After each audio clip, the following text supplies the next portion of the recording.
আজকে আমি কিছু কথা বলবো জিদ্দাকে নিয়ে। সুপারস্টার জিৎ, আপনারা নিশ্চয়ই ওনাকে চেনেন। আমার থাম্বনেলটা দেখে বুঝতেই পেরেছেন আমি কি বিষয়ে কথা বলবো। এবারে কথা হচ্ছে জিদ্দার লুক, ধামাকা লুক। বুমেরাং বলে একটা মুভি আসছে, ঈদে আসবে। এই মুভিটা কাঁপাবে বাংলা, সত্যিই কাঁপাবে।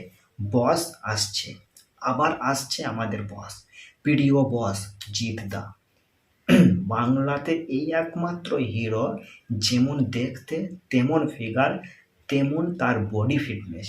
জিদ্দা অসাধারণ একজন অ্যাক্টার, অসাধারণ একজন ভালো মানুষ। আর সেই মানুষটার মুভি আসছে বুমেরাং। এই মুভিটাকে হিট করতেই হবে, অবশ্যই করতে হবে। হিট হিট না করলে কিন্তু বাংলা ফিল্ম ইন্ডাস্ট্রিজ একেবারেই বসে যাবে। আর একটা কথা বলি, দেবদার একটা মুভি আসছে খাদান। এই মুভিটাকেও হিট করতেই হবে। এই মুভিটাকে যদি হিট না করেন তাহলে কিন্তু বাংলা ফিল্ম ইন্ডাস্ট্রি একেবারেই বসে যাবে। আর দেবের খাদান কিন্তু বিশাল হাইপে আছে। আর জিদ্দার লুকটা একবার দেখুন, এই লুকটা একবার দেখুন, কেমন লুক, অসাধারণ একটা লুক। জিদ্দার প্রত্যেকটি ছবি, প্রত্যেকটি মানে মুভি এক এক রকমের। সত্যি জিদ্দা অসাধারণ একজন অ্যাক্টর।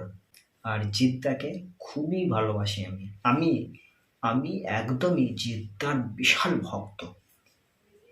এটা আমি সবার সামনেই বলছি, জিদ্দার আমি বিশাল ভক্ত।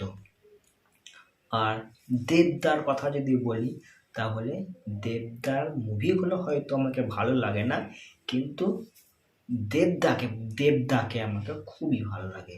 আর জিদ্দার লুকটা একবার দেখুন, অসাধারণ লুক। জিদ্দার বুমেরাং মুভিটাকে হিট করাতেই হবে।